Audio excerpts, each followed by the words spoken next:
Ladies and gentlemen, what it do? We coming in hot this week. So, I think a lot of people already heard about, but you hadn't heard from us about. We got that boy, R-Truth, or now known as Ron Killings. Ron Truth Killings. We're going to speak on that. You know what I mean? We're going to talk about NXTNA. Of course, TNA had Against All Odds.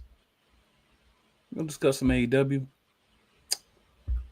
We're going to give you a little tiny bit of stuff from Raw and SmackDown, but truth be told, and we talked about this before we hopped on, a lot of it was straight Money in the Bank, right?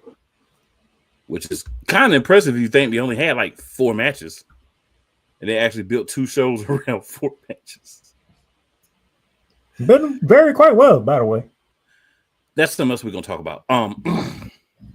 But I wanted to start off, y'all, R-Truth.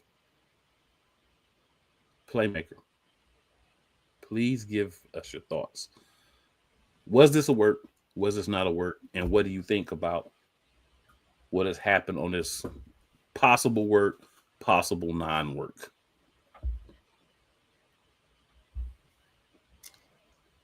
Depends on how you look at it. Because when we talked about it, I said the report said there was a Triple H decision, or as you like to call him, Paul. Decision of releasing R-Truth, and then after that, Carlito, and then there's speculation that The Miz is next. And then the WWE fans, the WWE universe, doing what they like to do. At times when it's come to a star that they are beloved, they make their voices heard. We want truth chants at every single WWE show. We want truth.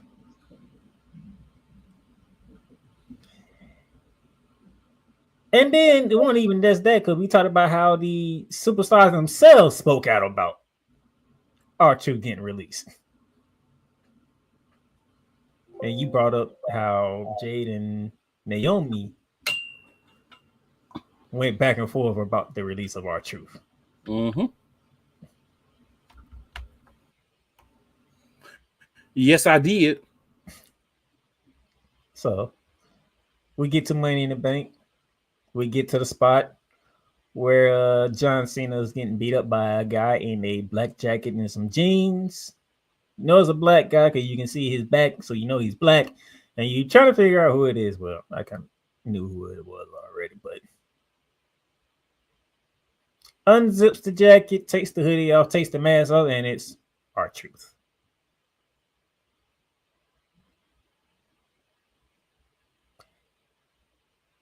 So then you hear the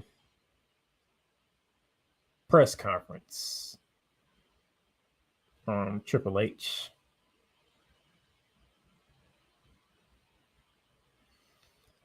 And let's just say Mr. Levesque did not. I don't think he spoke very good. If he's trying to cover up what really happened with R-Truth, or what he's saying is true about, he didn't do a good job, in my opinion.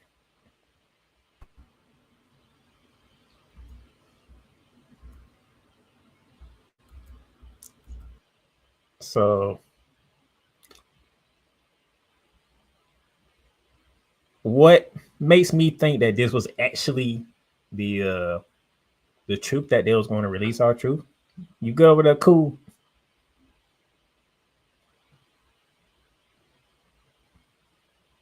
Seems like my co-host having some. Wow. First, Cole Johnson was having trouble on Shooting Lights Out. Now, Cool McKinney's having trouble. here on Monarchs of Wrestling.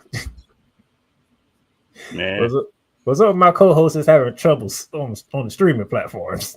it's something about you, man. You getting us today. But here's why I think that them releasing R2 was the actual decision.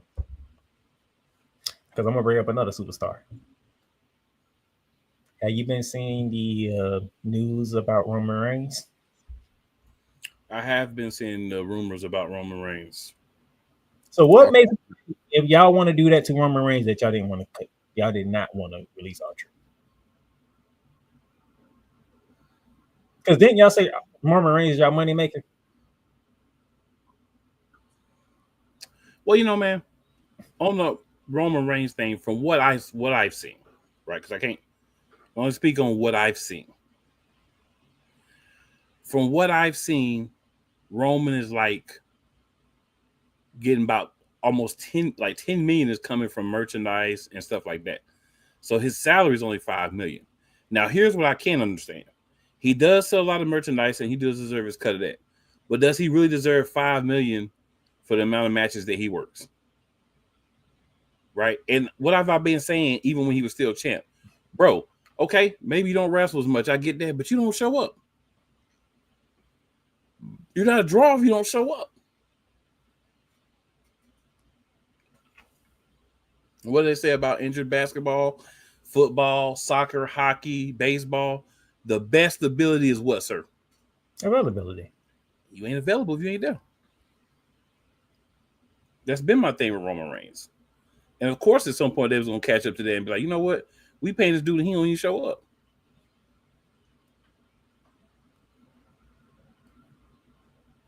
The man ain't there, he's still drawing y'all money, which is the crazy part. Yeah, but you think about, because you got to think about this. There's two groups of people here. There's the wrestling side people. Then there's the numbers people. That's the TKO people. The TKO people look at and say, when shows he's on, this is how many extra views we get, stuff like that. Shows he's not on, probably get a little bit less, right? Because he's a main draw now. He's built himself into a top draw. So if you could have him own more, and again, I don't even think it's a wrestling capacity. With me, it's just a period, dot blank, own more. I think you get more out of him. He brings more money to the company. You get more shows that are close to being sold out because Roman Reigns is going to be there. And Netflix is happier. That's just, that's just my thoughts, my interpretation of the situation. Yeah, but the reason why I brought up Roman Reigns, because this is the whole thing of cutting costs. Yeah. So if I know y'all want to cut Roman Reigns' salary, I'm pretty sure somebody in TKO thought get rid of R2 Carlito might be the next step. One guy's in his 50s. I don't even know how old Carlito is. Well, I don't think Carlito was going to ever last past this. And it's an interesting point. I have to throw this out there because I am who I am. Well, R-Truth it was more of not renewing his contract than technically, releasing him. Yeah, I say releasing, but if y'all worrying about cutting costs, you gonna tell me that y'all was doing a work with R-Truth, and y'all gonna cut Roman Reigns' salary when y'all actually told us, not us, y'all, with the media partners that y'all have, that Roman Reigns is the guy, along with Cody Rhodes. I do think 2 + 2 is 4, right? Last time that I checked, it was, sir. So I'm not saying that, what they're trying to do with Roman Reigns is the wrong thing to do. I mean, he's not appearing on the show. I get that, but if y'all had to pick one or the other, I'm pretty sure y'all would not renew R-Truth's contract first.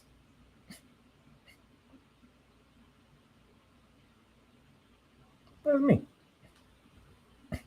Can't disagree with that. That's my thoughts. You go ahead. This is absolutely not. Because my thing is they should never. the Roman Reigns thing, if that's the Roman Reigns thing, they would have came out, they probably would have got me. I probably been thinking twice. This is absolutely not a work. And the reason it's not a work is what I just brought up a few moments ago. This was not, again, this was not someone who was on an active contract and they said, hey, you're fired. They just said, your renewal time is coming up and we're not going to renew you. Right? And then they took him off TV, which makes sense. If I'm not going to renew you anyway, would I need you in any further storylines for a week or two? Unless you're going to do a Ricochet and get beat up real quick, which you already did. So we don't really need you anymore. Not understanding the outpouring of love and anger you were going to get from fans for doing that. Because you thought, oh, I'm going to be 100 with you. He's just a coon that makes everybody laugh. So he's expendable. I don't even think we were rid of the fans on this one. I really think it was the superstars on this one. Well, I was going to get to that, sir. I ain't done. So you already had a fan support. You already had the fans in that groundswell of support. Then you turn around and you got wrestlers upset. You got wrestlers going back and forth talking about him. You got all this stuff about R-Truth. You got wrestlers acknowledging him in the ring. So you have a lot going on. And it felt like a no-win situation for TKO as a whole, WWE and TKO, to not bring this man back. To let that go to AEW or TNA, probably AEW because you're really TNA now too, would have been a very bad thing. So I think they realized that. I really do think it was a Hunter decision. And as Truth and his son said, this wasn't a work. They weren't going to bring me back. But thanks to the fans and all the upswelling of support. And keep in mind, he says the fans, and he also says the fans and all the support. So keep in mind that he's saying that. So I don't believe this was a work at all. And I think bringing him back as Ron Killings was a great idea. Reason being, the R-Truth name is synonymous with a clown. Because that's what they made him out to be, a clown. So you make this change. Now you get a chance to get Ron Killings. And what I want to tell y'all is, if they allow him to be 1/8 of what he used to do in TNA, just 1/8, always 1/8, this is going to be way more of a serious but entertaining character than what we've been getting. We needed some type of rebirth, something different for this. Now, people point out that Rhea Ripley had on a T-shirt on Monday Night Raw. This is very true. But could we even really tell what the T-shirt was at the time? Now we know what it was the Ron Killings T-shirt. But if you want to show support for a guy that they're not bringing back, but they had new merchandise ready for, how you do that? You wear it on air. They're not going to say, Rhea Ripley, how dare you wear that T-shirt? They're just gonna overlook it. They're watching, but they're not going to give her any punishment for it because she's Rhea Ripley and mommy's always on top. That's how you do it. So people try to say, oh, it's definitely a work because she had a T-shirt on Monday. Not necessarily. We've seen CM Punk come out in Stone Cold T-shirts when Stone Cold wasn't there. We've seen other wrestlers come out in another wrestler's T-shirt in like a form of protest, or CM Punk's case, the pipe bomb, and stuff like that. So I don't really think that plays into it being a work. I don't think this was a work. I think Triple H thinks we're dumb enough to believe it was a work. But R-Truth and his son, Ronnie Jr., are not letting that be the case. But I'm glad he's back.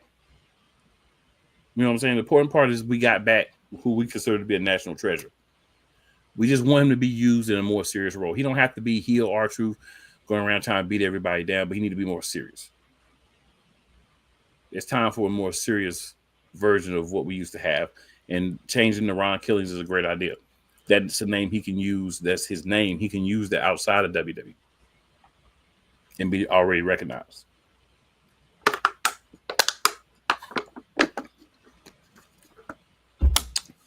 So that's my thoughts on the R-Truth situation. And we'll see how it goes. Because if he ends up back in the same role, then me and one Mr. BS3 in the morning shift for Cole Johnson, we gonna want to smoke with WWE. You already want to smoke with WWE. Or a second fumble of the same dude. A second fumble. Come on, y'all. You already want to smoke with them. Matter of fact, you want to smoke with every single company. That's not what we're talking about right now, sir. All right, Daniel, I know that, but you said you gonna want to smoke like you. I said me and Cole. Cole want to smoke. Cole want to smoke with AEW. Cole want to smoke with TNA. And this right here proves why. Mr. BS3 in the morning shift for Cole Johnson. Speaking, and it happens. TNA needs their Yaz beat for Ash by Elegance still being a part of the program. That time is so impeccable. It was. Cole also says Ron Killing's return was not work. Not work. They released him. They clucked up. They gave him backlash. And they caved. That's why we got Killings back. I ain't even going to put it up here, but I'm going to say it. Oh, my brother. Testify.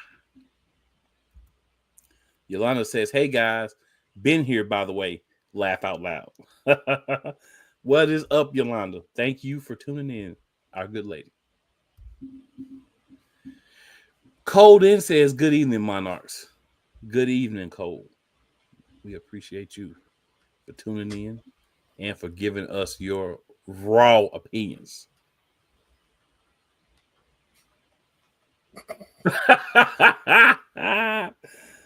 Cole then says, cool, you the man. Playmaker, you cold for cutting me off on shooting lights out, sucker. Just go back and watch how Shooting Lights Out ended, and you on the floor emojis. You will understand why. He know why I did it. Let's go back watching Shooting Lights Out. You understand why I did it. Cody says Triple H line. This is We Want Cody Part 2. Hunter's line. I'm not calling. You know, I accidentally said Triple H earlier. I need to take that back. This is Hunter. Hunter is lying. I'm surprised he got that part.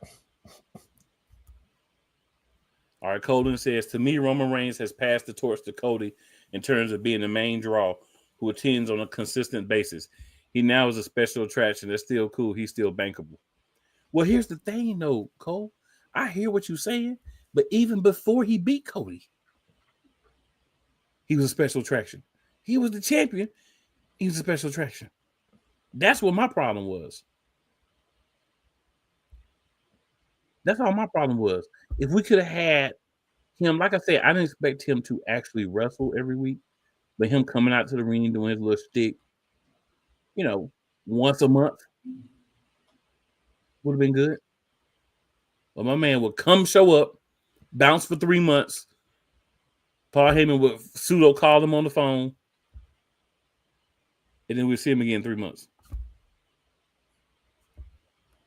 Yeah. I'm not happy with Mr. Super Cody, QB1 being on every show every week either. That's too much. You got to make it matter when your champ shows up, right? And you have to understand the difference between the WWE Championship and the World Heavyweight Championship. Let's keep it a buck.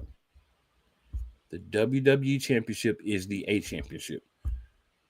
The World Heavyweight Championship is the B Championship.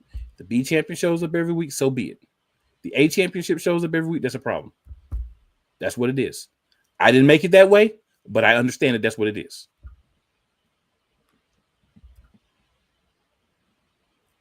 Cole also says, I want him to be that 1/8 of what Ron was in TNA. That's what I'm saying, Cole.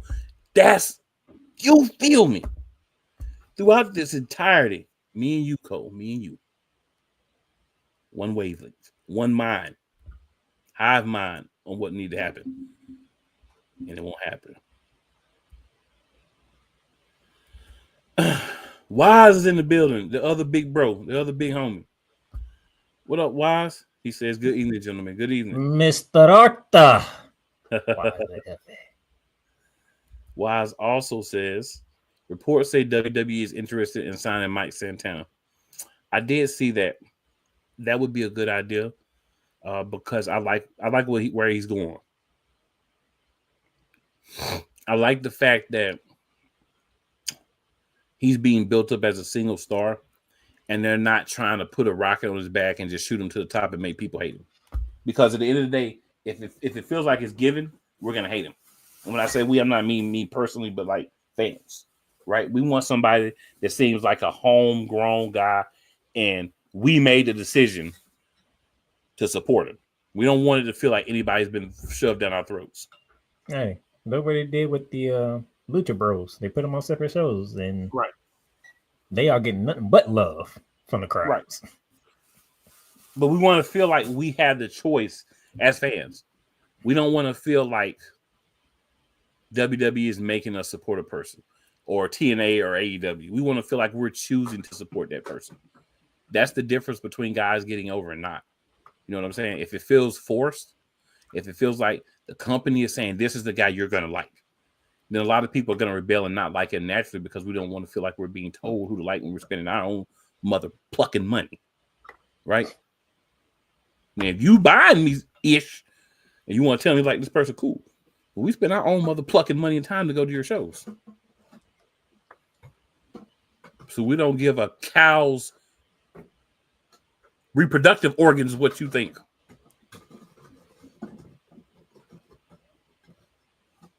You feel me? That's what I'm saying.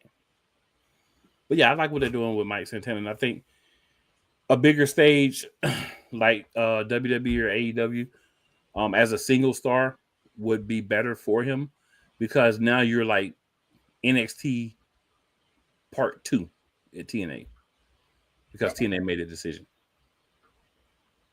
I can't say it's been a bad decision thus far. It hasn't been bad, but what has it done? Ask yourself, what has it done to elevate TNA stars?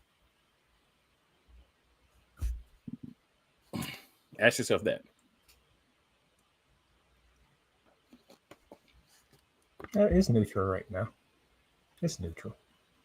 And keep in mind, the TNA champion is an NXT star right now. Oh, I know. One that couldn't beat the NXT champion. Just want to throw that out there. Just want to throw that. Cole also says, I 100% agree with you, Cool. Roman, about 2 years into his reign, became a special attraction as champ. I believe QB1 became the draw in the build-up to WrestleMania 39. That would be 1,000% agreed upon by me, sir. 100 billion trillion percent. I agree.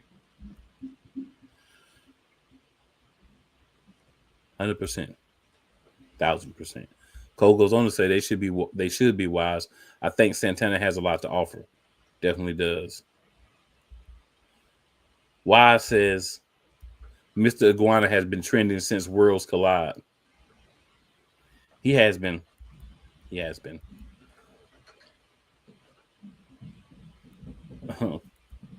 Cole says, if Vince was still in WWE, I could see him try to sign Mr. Iguana. That would not go well. Yeah, because he would bury him the minute he signed him. He signed the contract and didn't get beat up. Cole says, that's the only issue I have with this TNA NXT merger. I want to see TNA stars getting elevated more. Exactly. So why says it has given TNA stars a place to shine.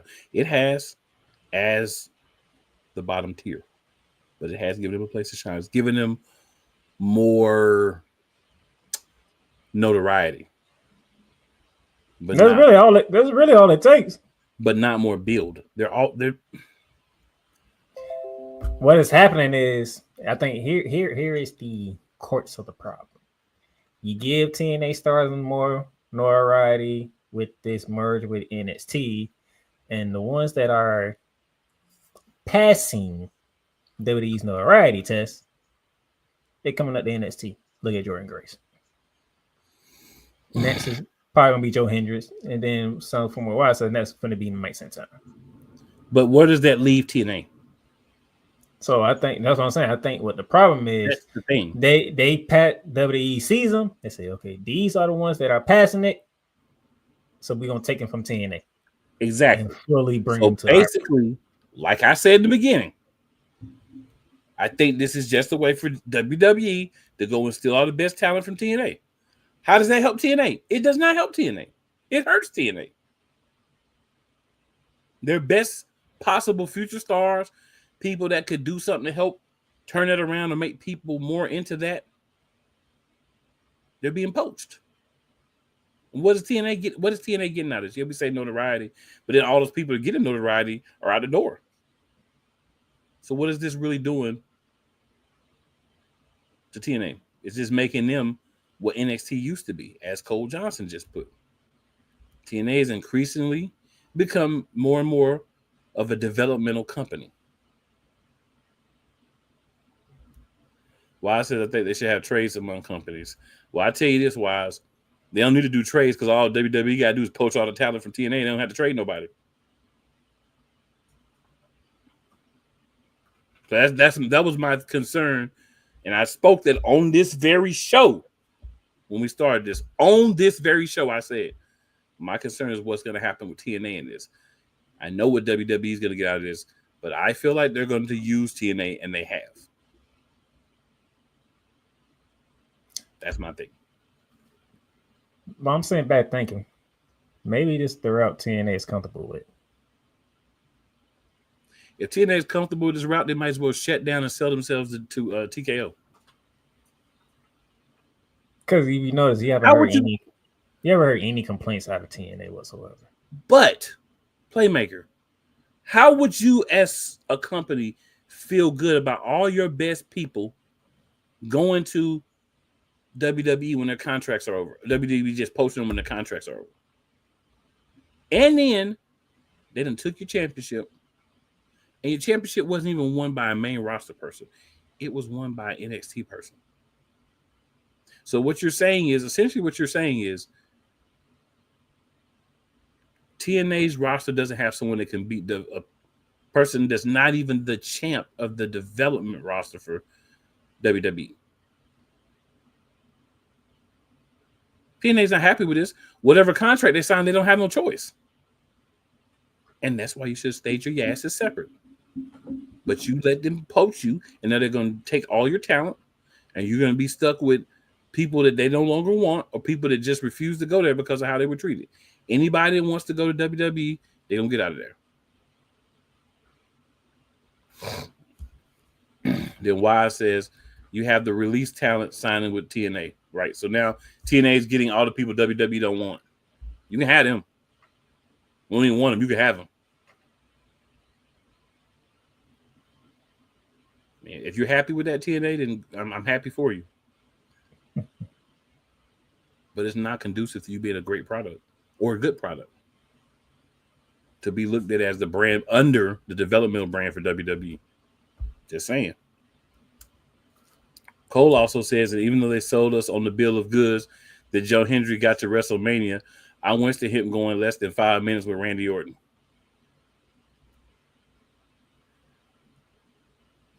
Wise says technically NXT is the third best brand between WWE, AEW, and NXT. Okay, I can say that. So technically TNA is the fourth best brand, maybe, behind WWE, AEW, NXT. Some people might say MLW gives you more. Some people might say New Japan. Based on what Wise says put, that means AEW is last. No, he says WWE's first, then AEW, and then NXT. That's what he says.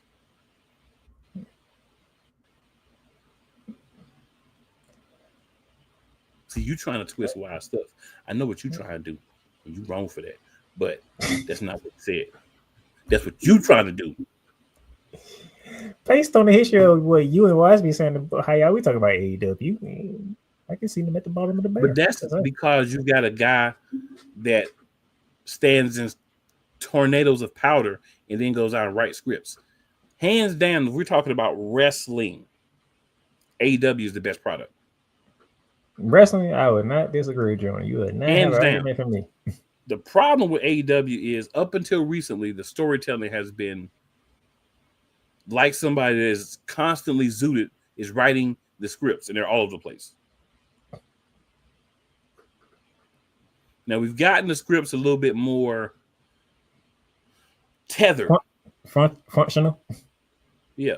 Now we got to get rid of the 85 matches on pay-per-view, bro.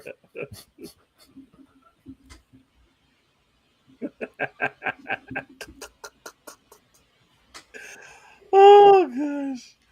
Wise, Cole. It's like I'm telling you, bro. It's crazy how like we see this stuff the same. So Cole says all AEW needs to do is shove Jon Moxley back to WWE and stage a cocaine intervention with Tony Khan. It's funny how we haven't met each other in person, but the four of us we can just bounce off each other with no problem. This is amazing. All I can say to that one right there, Cole, is this.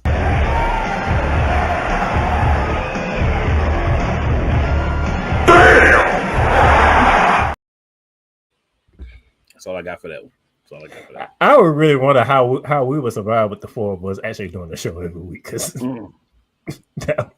we gotta do that one day when ain't nothing happening. We can just go off. That might be fun. That would be really fun. That show would probably have like 5,000 people watching. The four of us together, good gracious. Oh Lord. Wisden says, I still believe AEW is trash storytelling wise. Hey, Wise. I'm just saying that I feel like they're turning the corner. But it's like, I'll take Cole's reference. It's like someone that's been on drugs for a long time. It's hard to get rid of the shakes and the shivers and the won't do the foolishness. So I kind of think that's where they're at. But I see they trying to turn the corner, but they ain't nowhere close to it. I mean, I ain't even gonna try to sell that bill of goods to anyone. Because ain't nobody that watch the show that gullible or foolish. So Yolanda says WWE, NXT, TNA, which I don't watch, by the way, then AEW. Only good thing about AEW is Tony. You know, Yolanda, I'm going to just say this. I do believe that TNA is under AEW because they're the whooping boys of NXT. I think I would put AEW above TNA just because of that. I do feel like the people that no one else wants that leave WWE, they go to TNA, which is ironic because you're technically going back to NXT, really. So that's kind of ironic too, but that makes too much sense. Wise does say they have improved lately. Wise does say, well, Cool and I have met in person twice. And let me just say, those were entertaining times. If we had recorded that, that would probably be a very watched show as well. For sure. All right. Cole says, you're right, Wise. AEW is a storyline wasteland. They have the talent who can wow you with the things they do in the ring. And then the stories are straight. Ain't no other way to put it, but what my man Bubba say, trash. Ain't no other way to put it. But they are getting a little bit better. But you have to judge them off the 3, 4, 5 months. It hasn't been good.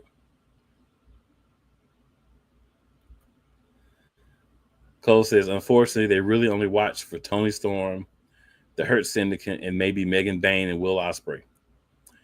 If you're not watching for Megan Bayne, I don't know what's wrong with you. If you're not watching for Tony Storm, I don't know what's wrong with you. You got Mercedes Moné, Queen Aminata. You got Julia Hart back. You got Sky Blue. You got oh man, we're getting started.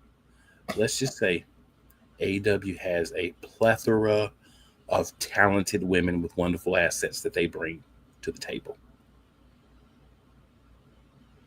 And then you got the Hurt Syndicate, Will Ospreay. And then they're trying to do this thing with Cowboy. I forgot which cowboy it is. Everybody wants to be a cowboy. Hey, man. Hey, man. Yeah, hey, man. You call him Cowboy. Hey, man. I was about to call him Cowboy Adam Page. Let me stop because that doesn't sound right. But yeah. So you got him, and you got the thing they're trying to do with him. For me personally, I just feel like that you gotta do a better job. Just gotta do a better job, AEW. but I think they are trite. And I give you props for trite. Now, success we want, but if you can't try, you can't have success. And that's my thing. So I hope that it continues, and I hope that we get lots of wonderful success.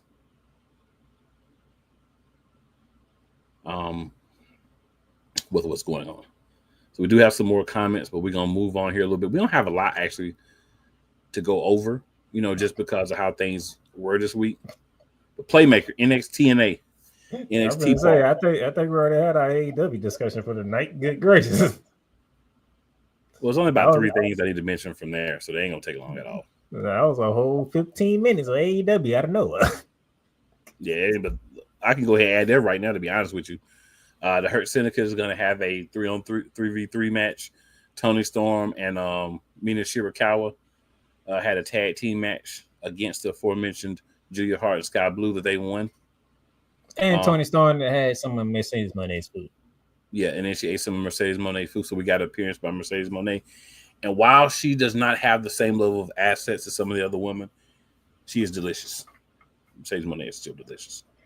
She's working on it. I'm sorry, yeah. But she's working on them assets. Yes, she's been in the gym. You can see from them legs, she's been in the gym. Okay, so ain't no work being put in. And when we talk about AEW, we must always mention whose house? Swerve's house. So Swerve is going to have a match with the aforementioned Will Ospreay, because Will Ospreay wants to beat some sense into Swerve. I don't know if that's a good idea, but that's what he wants to do. Swerve is a dangerous man. Swerve is going to get the championship back sooner or later. He is. How are we going to get it is the question. Here's my thing, though. Do y'all want to get rid of Jon Moxley or not?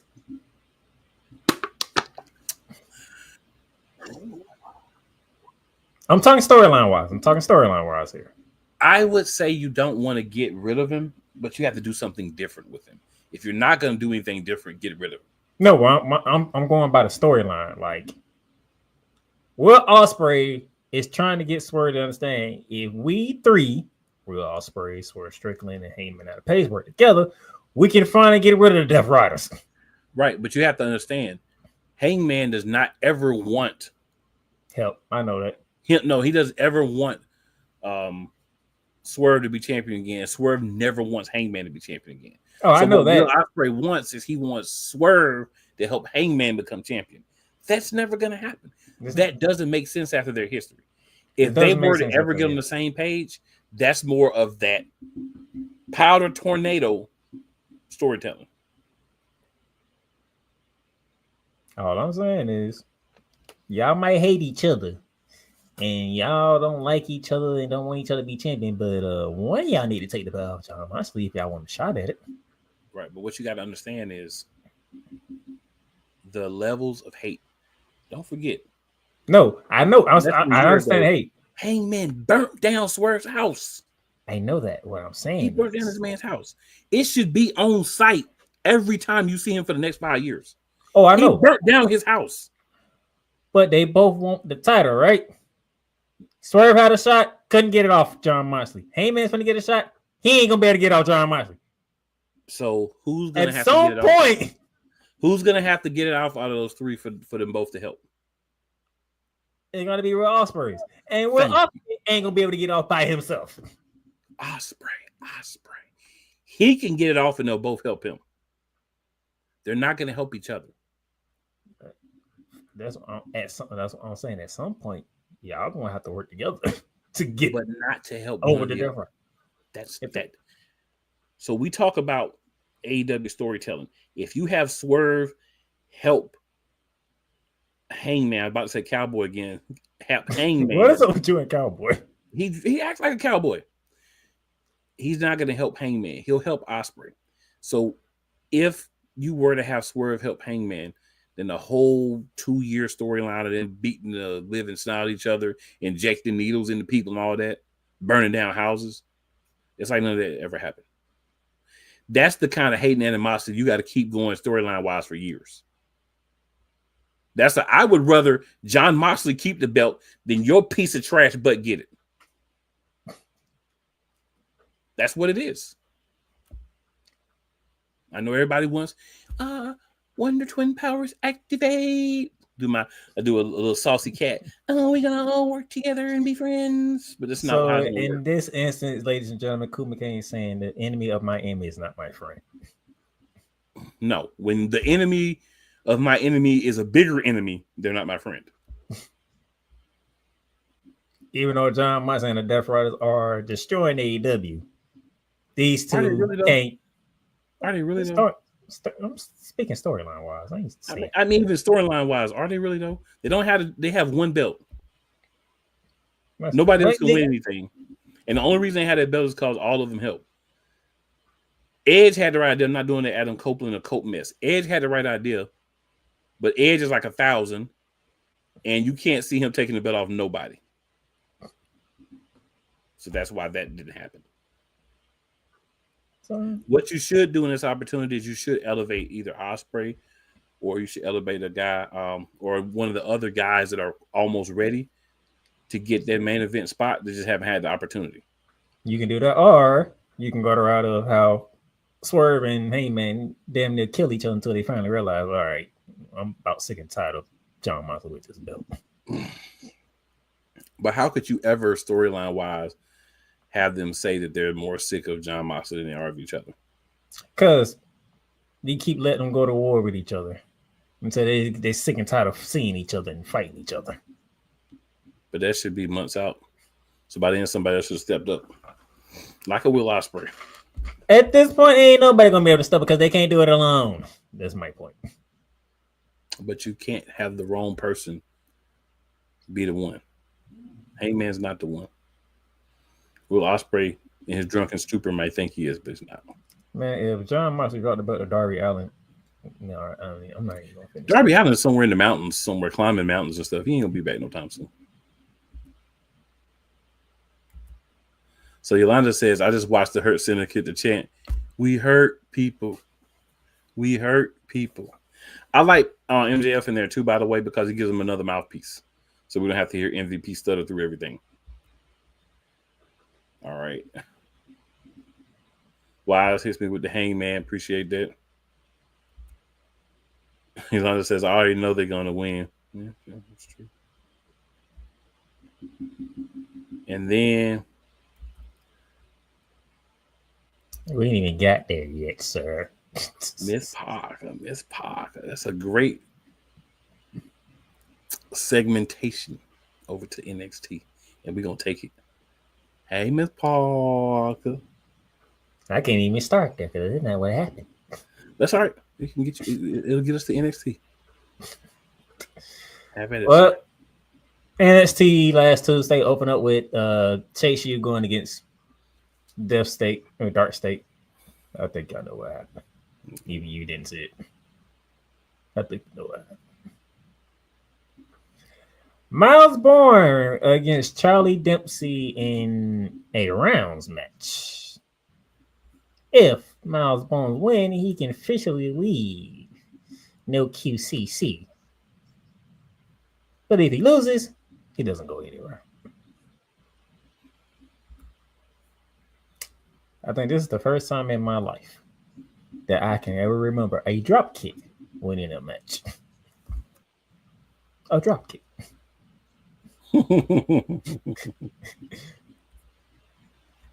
Now, you, Wise, and Cole, y'all been around longer than me. When is the last time y'all seen a drop kick win a match? Just a drop kick. I ain't know what to think. I'm like, I remember back.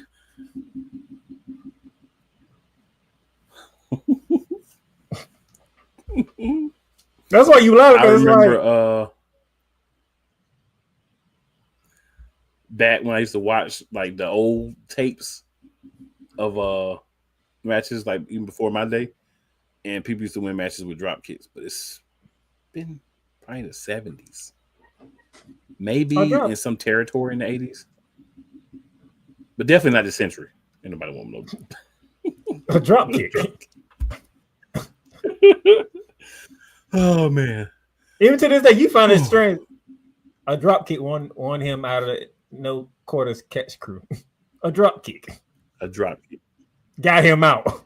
If a drop kick could get me out of a group, I should never have been in that group. A drop kick. I'm just saying. I'm sorry. I'm stuck on that. Like a drop kick. What's the deciding factor of getting Miles Barnes out of the group?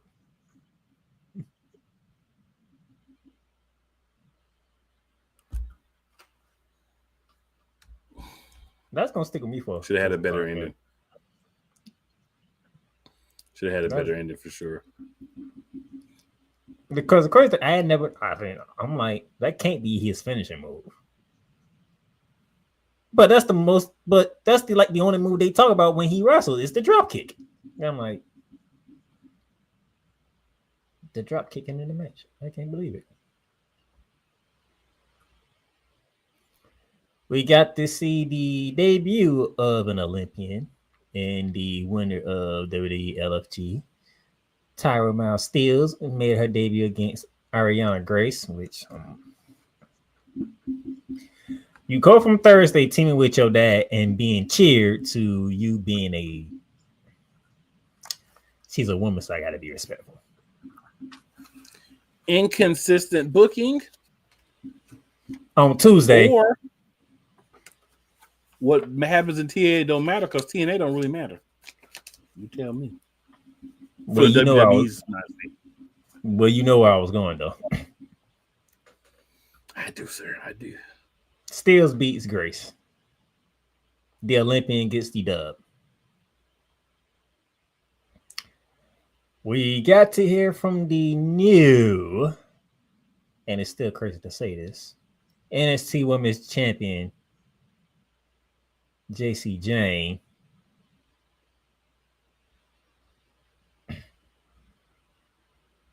Then every woman in the locker room came out, called their shots.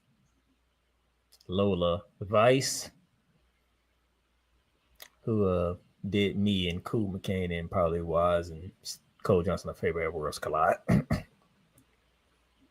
with Stephanie Valkyria. If you know, you know. All I'm gonna say is thank you, Stephanie Valkyria. Every time that you do your move, it's a great experience. Thank you.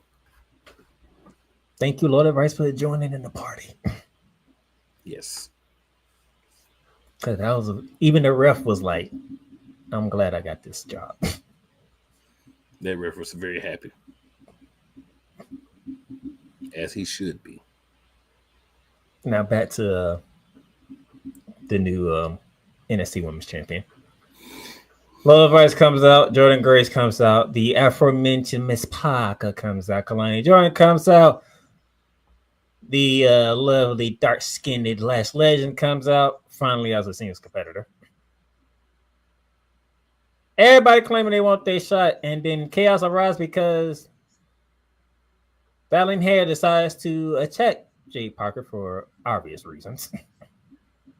And chaos ensues. And with the chaos ensues,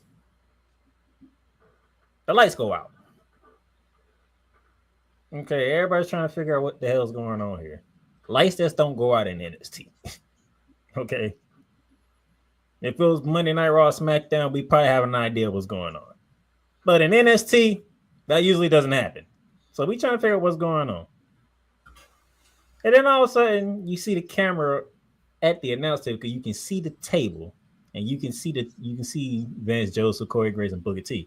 And it starts to pan, and the crowd is going crazy because they see what we're about to see. As the camera pans over past the commentary team,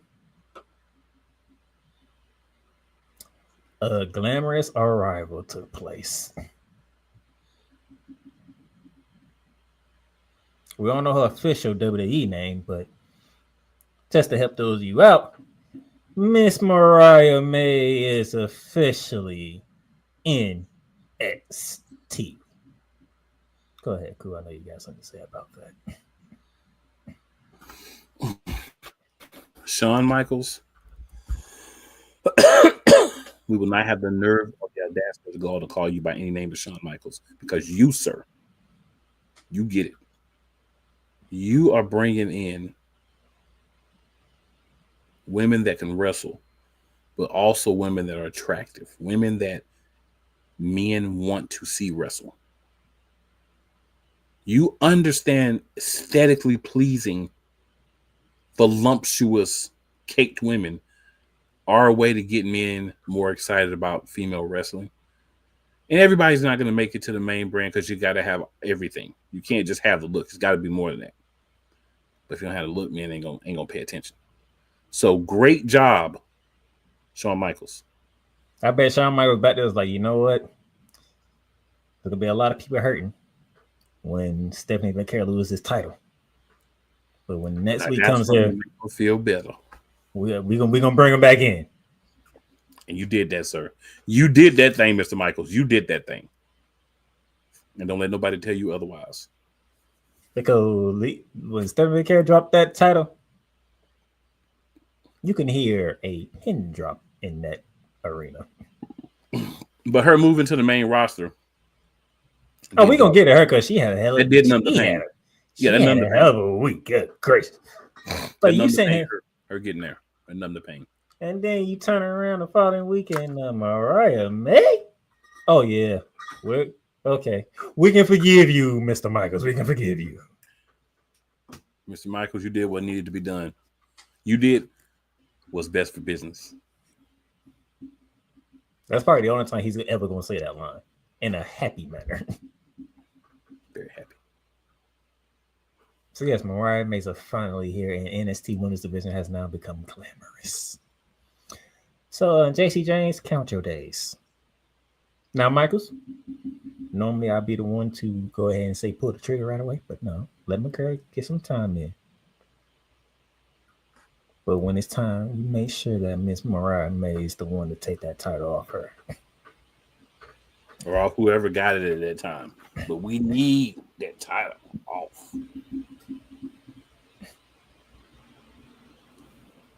We did have an 8-man tag match. You know, we had Legacy, Lee, and Evans and El Dorado going against Paige and the Vindigy Project. Pretty much a bunch of high schoolers.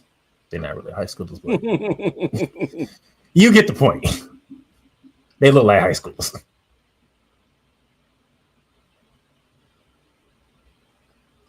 The combination of Javon Evans, Dragon Lee, Laredo Kid and company, they got the dub. And then we get to the main event.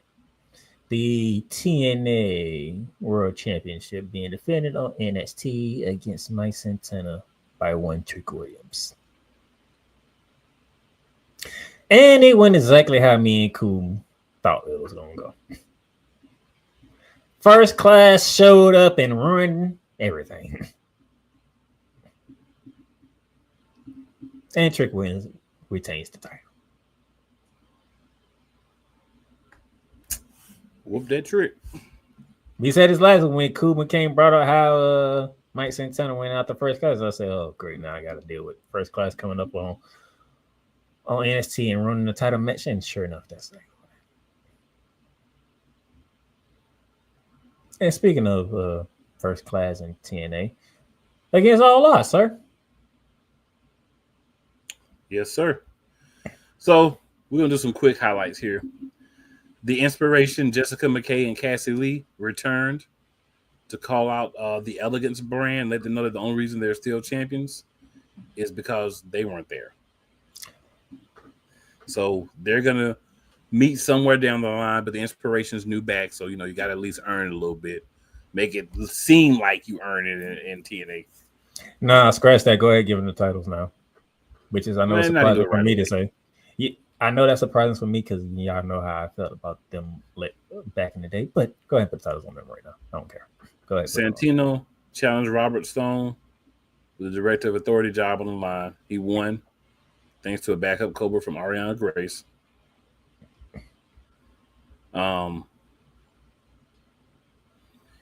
Santino had neck fusion surgery back in 2014. That's why he kind of disappeared. He can wrestle a little bit again now. He can take the bumps again. So that's why he was kind of been gone. So that's, that's what that is. Love to see that.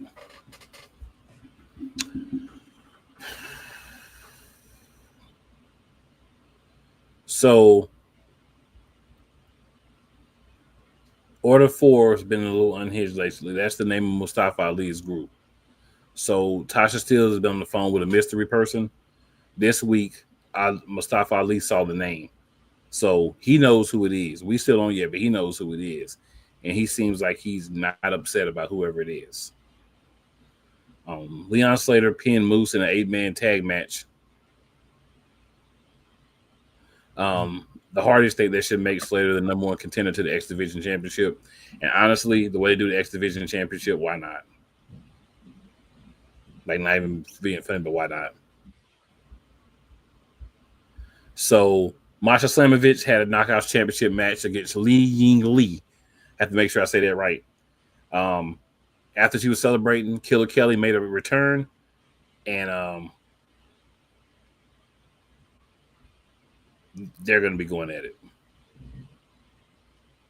So that's basically the main points from this.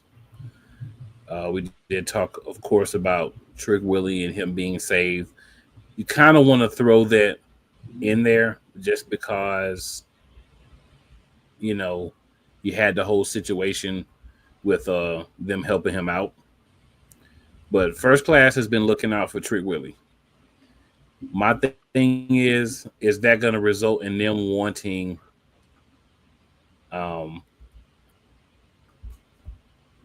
title shot? I mean, it's kind of like, why would it not? Not to be funny, but why would it not? If I'm helping you out, bruh.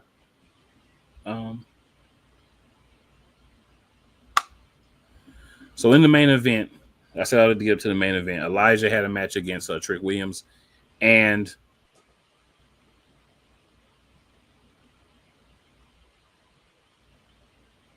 First Class stuck their nose in it again, and Trick Williams ended up getting the win. So.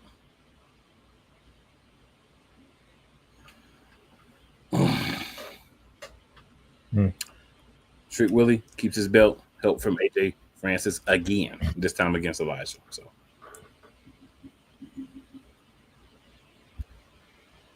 this has been an entertaining and an exciting episode, guys. We ain't done no commercials. This is gonna be commercial free. We all good. Playmaker, it's time to talk WWE. Let's get it. I would say this real quick. Royals Collab was an interesting way to start off Saturday.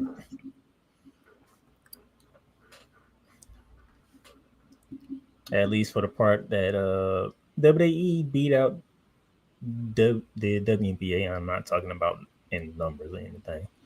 I'm talking about for what they put on television. Worlds Collide was better than how bad the Indiana Fever beat Chicago Sky. Worlds Collide was just as good as the shocking ass when the Las Vegas Aces took to the Golden State Valkyries. And it was nice to see Conan do some commentary.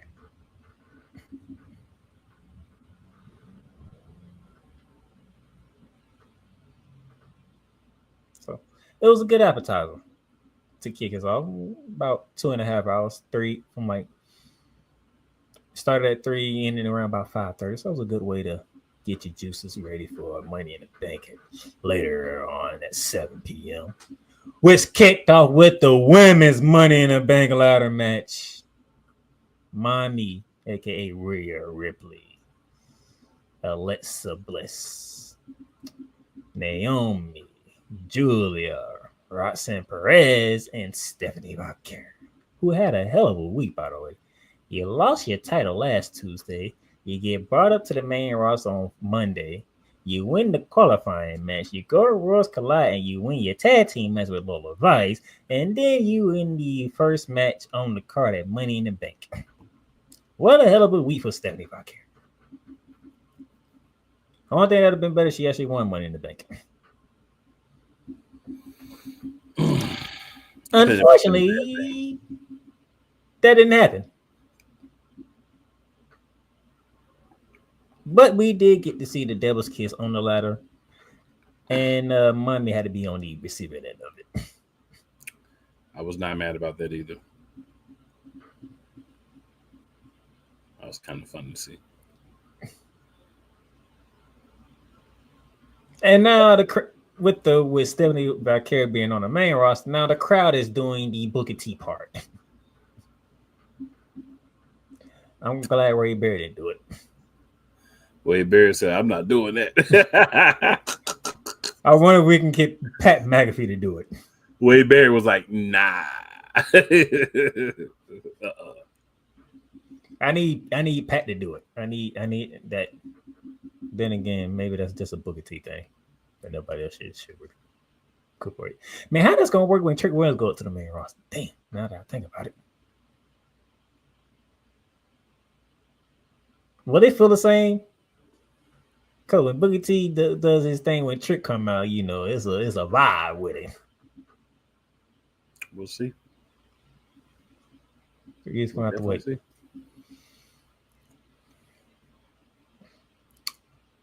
All I gotta say is, I got 3 words to say. Proceed with caution. I told y'all last week who was gonna win. Tiffany, your days are numbered.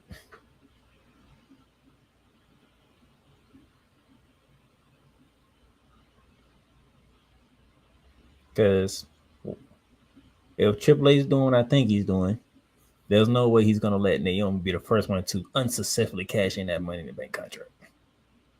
If he let Naomi be the first one to successfully cash in, bro, all I'm going to tell you is 100%. It's not going to be good, bro. It's not going to be good. Because right now, Naomi's killing his heel turn. This hair run is on one. Now, she can, I would say this, if you want her to cash in, hold it for a quick, be like a transition champion for like a Jade or a Bianca, so be it. Because we already know at some point Jade Cargill is coming for that title. It just depends on who has their title. See, also the question is, she's talking to trash to Tiffany, but is she gonna really cash in fast, or is she gonna hold it for a bit? You feel me? With her proceed with cautious gimmick, I can see her holding it on. Exactly, because I can hold it over whoever's head I want to hold it over. You got to come. You got to see me at some point. It might be now. It might be 7 months from now. It might be 10 months from now. But Trick, I'm coming. It might be at the next Money in the Bank event. It might, but Trick, I'm coming. Might be a WrestleMania, but I'm coming. And it'll be great with her gimmick too. She can tell both champions, y'all better proceed with caution, because you never know where I'm lurking from. Exactly.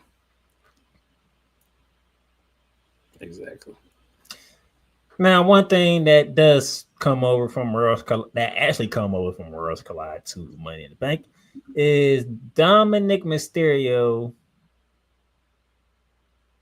being bold. He was ringside at Worlds Collide, chilling with Liv Morgan.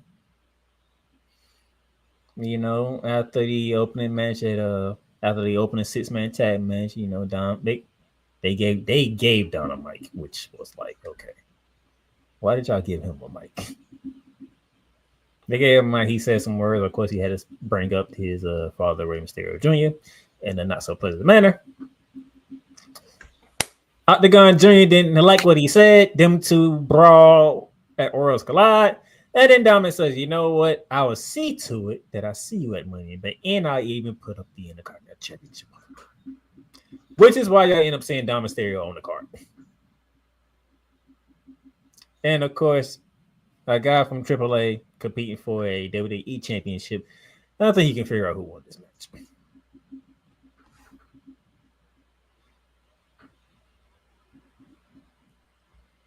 But I will say this, though. This is the first time I actually seen a serious Dom. And you know what? If I can see that Dom, I might like him. He wasn't playing games on this one. He wasn't looking stupid. He didn't look dumb. He was about business. That's the Dom we might need to see going forward. Being about business. Because after he won the match, you see in his face, he was like, I am not playing. The real dirty Dom.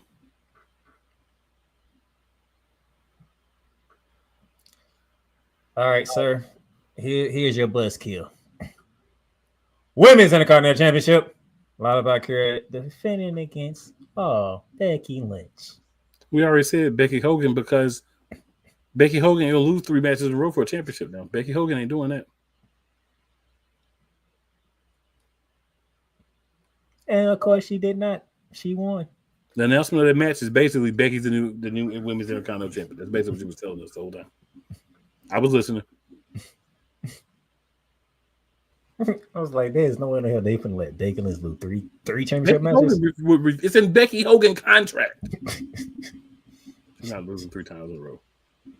3 in a row? Come on now. Becky Hogan ain't doing that.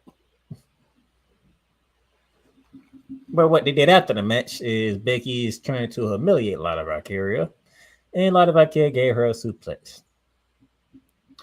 I wanted her to do it right afterwards. So I'm like, so since you learned from Becky Lynch, or Becky Hope, no, since you learned from Becky Lynch, let's do what Becky did, and then that's how she became the man. She lost to Charlotte Flair and just beat the holy heck out of her. I wish Lana would have did that. Because that would have went to viral. Well, you know, Lyra's the good girl in this whole situation. So, you know. Let's go ahead and beat the brakes off her right then and there. She's got to behave a certain way because she's the good girl. You know. Took long enough, but it happened. So that was your buzzkill of Money in the Bank because you knew what was coming and you didn't like it because it's Becky. Then we get to the men's Money in the Bank ladder match. Seth Rollins, LA Knight, Penta, Solo Sikoa, and a Grande Americana. WWE. Either y'all ready to tell the world that it's Chad Gable now, or y'all just, I don't know. We saw Chad Gable fight in the main event at Royals Collide, which was a hell of a match, by the way. It was. We knew he had a hurt arm. But why are you still trying to have Pat McAfee and Wade Barrett try to play dumb and try to say that it's not Chad Gable? Hello, the same arm that was bandaged up to the same arm a Grande Americano had coming to the ring. Got to be goofy with it, man. Got to be goofy with it.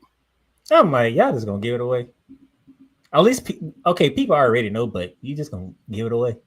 Give it away now. They didn't even have the decency to, you know, try to put something different on or have him wear a shirt or something different to make it not noticeable. Yeah, they don't care. They don't care. So at some point, we're going to find out it's Chad Gable. They don't give a smurf. But one day I did like, and I'm going to give Solo this. Solo had me rolling. Solo had me rolling. Out of the 6 competitors, Solo mocked 3 of them. That jump was funny. He took down LA Knight. I was like, oh, that's how Solo beat all 5 of them and have them mark all 5 of them. Now, just do that because that's funny. This man did the Penta walk.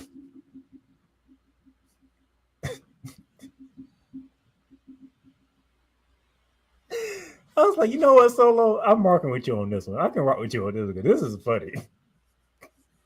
I don't know how you felt about it. I was rolling. I was like, Solo's a trip. There was an interesting thing about Solo to me in the match. The interesting thing to me was at the end when he thought he was getting help from Jacob Fatu. Yeah. So Seth Rollins, the group comes out. Seth Rollins like, all right, y'all come out. I'm getting it's not working my way. Y'all come out. Braun Breaker. Somebody check on America. Okay. Make sure a Grande Americano is still in one piece because he got split in half by Braun Breaker. The same way that Braun Breaker split Carlito in half. Couldn't happen to a better man. Somebody in our group said y'all can't pay me to take it. Pretty much agree with me when we talked about it. Y'all can't pay me to take a spear from Braun Breaker. I'm sorry. You can pay me to take a spear. Oh, yeah, it ain't gonna be cheap, but you can pay me to take one. Yeah, the money they're gonna pay is gonna be the money to get your ribs back in order. No, sir. You gotta learn how to take it. I'm gonna learn how to take that bad boy ahead of time. I'm getting speared by some people with some pads on. I'm gonna learn the techniques and all that. Can't pay me to take a spear from this guy. No, I'm sorry, I can't do it. And then Jacob Fatu and JC Mateo comes out to even the odds. And Braun Breaker got the best of Mateo, and then Jacob fought. That man did a pop-up Samoan drop on Bronson Reed.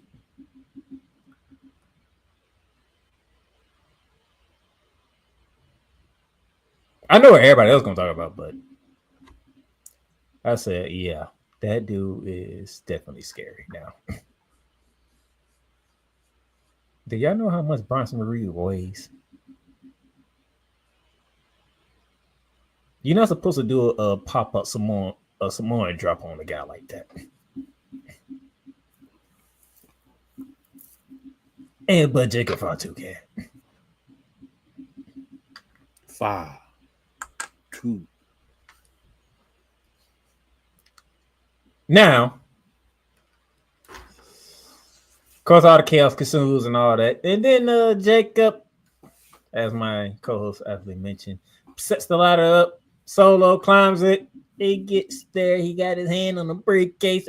He can't move no more. He looks down Jacob Fatu. And you know what? I'm going to let you say the words. I think it's appropriate for you to say it. Sure. Jacob Fatu looked up at him and he said, I hate you, Solo.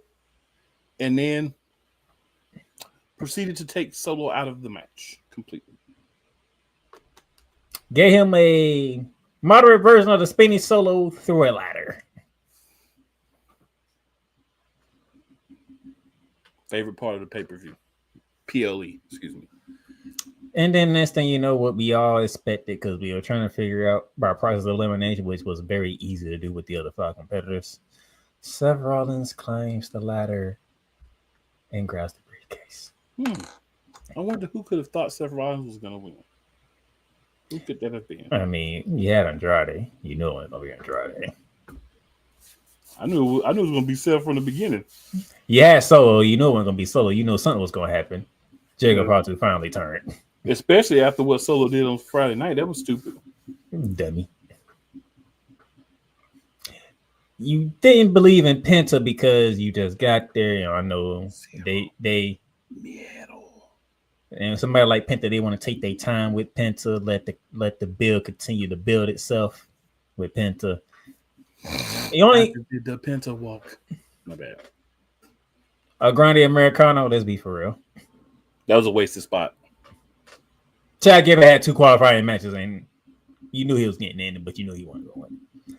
Not only left LA Knight and Seth Rollins. You would love to see LA Knight, but Seth Rollins has this new group now. You gonna buzz kill the group and not have Seth Rollins get that contract, which basically ensures him winning the world title again. No, you're not. So we knew what was coming, but they did an interesting way of getting there, though. Mm-hmm. See, when you can know what's going to, you can know the finish, but how they get there is what gets you. So they got there in a very interesting way. So I can't blame WWE for that. That was a good Money in the Bank match. Was it stellar or top notch? No. But for the purpose of the storyline, it was a good way of getting there. And then the main event.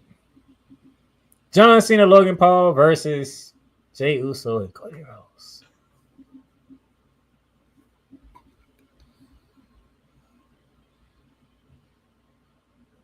All I can say is once R2 show up, that was the end of John Cena and Logan Paul. Now, I will say this. Logan Paul getting suplex with the Joan in his hand, pretty interesting. I mean, it was always going to be a situation where the baby faces were going to win. It was a non-title match, so it doesn't hurt John Cena to lose the match. It'd be on a losing team. Correction. So, but watching Cody Rhodes suplex Logan Paul while Logan Paul's holding the drum in his hand, and then Jey Uso doing a splash on the other side, very interesting. Very interesting way of doing it. But all in all, the main takeaway, R2 has returned. Be aware, proceed with caution, because Naomi is lurking. And just how long Seth Rollins is going to hold his briefcase this time?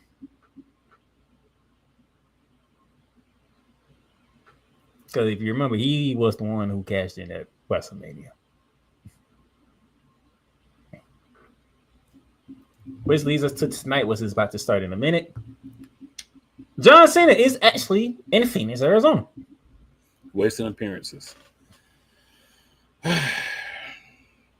We have a world title match between Jey Uso and Gunther. I still don't feel good about this, to be honest with you. I don't feel good about this.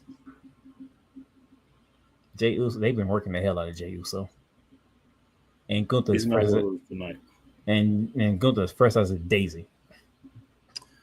He's not going to lose tonight, and Seth's not going to get the cash in. He's going to attempt it, but it's not going to fall. It's not going to go through. Cole Johnson, I hate to make you vomit, but it is the return of Nikki Bella. You can look, but you can't touch. Cole would say, "Who wants to?" And and me and Cole, we get to continue our this pleasure of multi-personal matches when something big is on the line, because the king and queen of the ring tournaments begins today. And guess what, sir? We're doing fatal four-ways. If I have to urinate tonight, I have to go refill my drink. If I doze off, it will be doing those matches. Fatal four-ways. Instead of having 2 individual matches, you're going to do a fatal four-way. Fatal four-way. On the men's side, Sami Zayn versus... Just one thing I have to say. If you don't care about King of the Ring, just stop doing it. If you don't care about King and Queen, just stop it. You clearly don't care. Go ahead, sir. On the men's side, Sami Zayn versus Penta versus Braun Breaker versus Dirty Dominic Mysterio. You could have simply had Sami Zayn versus Braun Breaker and Penta versus Dom Mysterio. No, but it's got to be a fatal four-way so they can have 85,567 false finishes or broken pins. On the lady side, wish my code would be a little more forgiving. I do see little, and I do mean little, but a little more forgiving. Rhea Ripley, Kyrie Sane, Liv Morgan, and they made this one very interesting. Roxanne Perez.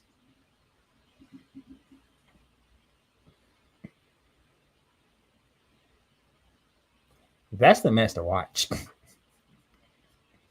The women's match is the one to watch tonight. Not because they're women, but Liv Morgan knows what Finn is doing. And now she's sharing the ring with Roxanne Perez. So which one of the two is going to screw the other one? I don't care if it's by accident or purpose. But neither Liv Morgan or Roxanne Perez is winning this match. I agree. Somehow I can see Kyrie Sane winning this match. This feels like a mommy match to me.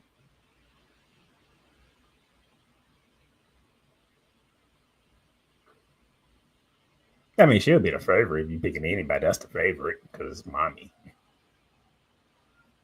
But this feels like a Kyrie Sane win because this would be a little something, a little. But you do get a point because the same rules apply as last year. The winner of the king and queen of the ring gets title matches at SummerSlam. Right, but if you're not gonna care on how you even get the people, like to me, what I would like is for WWE to go back to the real king, queen of the ring. You have a whole pay-per-view dedicated to the king and queen of the ring. You don't have to have no championship matches. You don't have to have no tag team matches. You only do king and queen of the ring. You do the qualifying one-on-one matches, and you just go women first or men first. Whoever you want to be last goes second. Women first, men first, all the way up until you get to the finals in one show. That's what made the king and queen of the ring matter, because you had to fight 3 or 4 matches that night to win. You can't complain about breaks because you got the men and the women. So you have a man's match, then a women's match, a man's match, then a women's match, or vice versa. Nobody has to go right back out after they have a match. You always have at least a match break. That's when you make the king of the ring mean something. This 4 fatal 4-way qualifying matches and all this crap, it's a waste of time. People are going to watch. People are going to get involved. People are going to talk about it. You know why? Because that's what happens. It is so far from the original concept that it's uninteresting.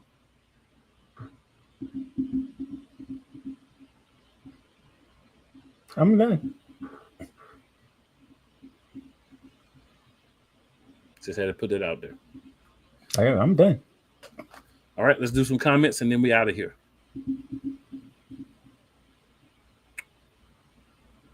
Let me see. Oh, we gotta get back to the spot, y'all. 1 second. Y'all be commenting. I be liking it. Let's see.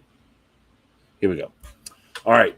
Cole says, Swerve Strickland is cool too. I hate how AW books him sometimes. I hate how they book him 2/3 of the time. Still my guy though. I was surprised that low. They give him some good stuff in between. They just screw it right back up. Cole says, I think we will get a nose candy production booking with Swerve helping Hangman. We absolutely will, sir, because that's what will Ospreay side. But it is a nose candy production. It's stupid and it makes no sense. It should always be on site between those two. Swerve is my choice. Why I said 1,000, billion, 100 trillion% agree. And here goes a little off the wrestling, but definitely, I echo this sentiment. Congratulations, Playmaker, on book number 2. I'm still writing my first one, but congratulations on book number 2. Yeah, I'm in the process of putting together the second book.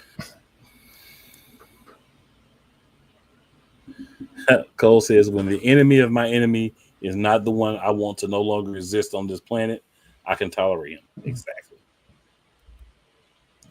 He also says, unfortunately, I believe Moxley is dropping the title to either Ospreay or Darby Allin. If those are two options, please make it Ospreay. Please do not make it Darby Allin. Please. Please, Darby. I haven't done it all now. I'm not going to do it. Just make it Ospreay. The Rock and Roll Express finishing move with the double drop kick. Look how far back he went. There you go. You went back. I said like the 70s and 80s Cole. I can't stand you for that. But it is accurate. But I can't stand you for that. And I always said, even as a little kid, right? I'm like,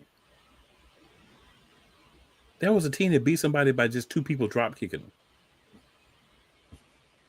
When people use drop kickers like they open and move, it doesn't add up. It doesn't add up. Drew Willingham checking in the building with the shout out. Sensei Drew. Oh, and shout out Real Wise Radio. Didn't do that. We kind of got off the rails a long time ago. It happens. Wise says Jobber. He also says NXT Women's Division is now glamorous.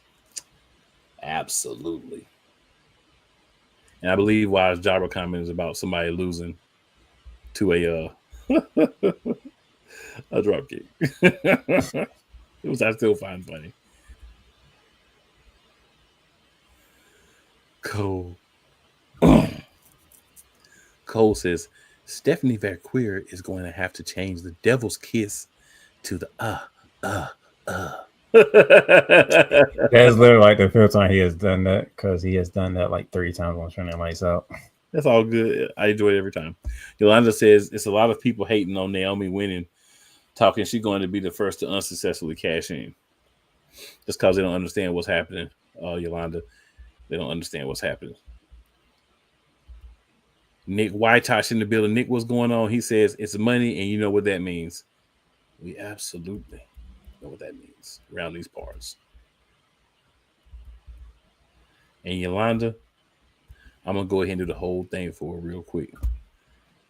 Yada mean 5-2. And that's after her all gas, no brakes. Cole says Rollins ain't holding this briefcase until WrestleMania. I mean, probably not until WrestleMania, but I think he's going to hold it for a little bit because that gives him an opportunity to lord over them. You got to do something to build up to WrestleMania. Rollins will be the big baddie to overcome at WrestleMania this year, I think. Cole also says Nikki Bella was doing just fine being off WWE TV. So I've been holding on to this because I knew. I just felt within my bones that was going to come up. So this question was asked. The question that was asked, hypothetically, how WWE wrestlers, fans, everybody, how do y'all feel about Nikki Bella returning? And this was the answer that was given. Cannot play with him. Cannot win with him. Cannot coach with him. Can't do it.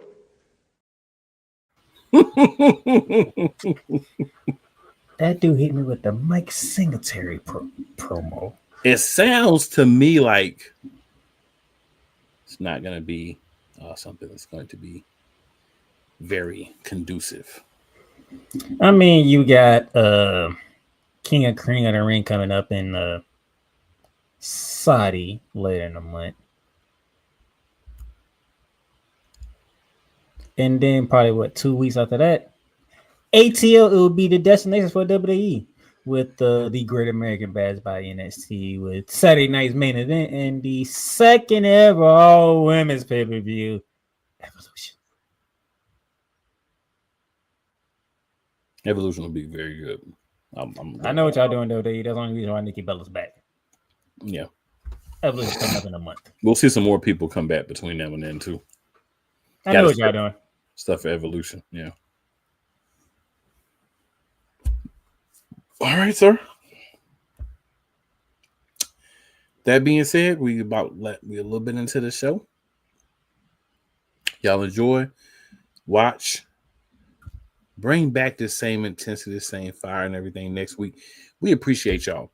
there is nothing like the people watching, the people that's, you know what I'm saying, that energy from the chat does a lot to help your boys out. Oh, and by the way, we're gonna hear from R-Truth tonight. That came out not too long Ron ago. Killings. But we are out. As always, just tell 4 or 5 people to come holler at your boys. 4 or 5 like you, 4 or 5 that you know don't. If they do or don't like you, they're gonna always like us.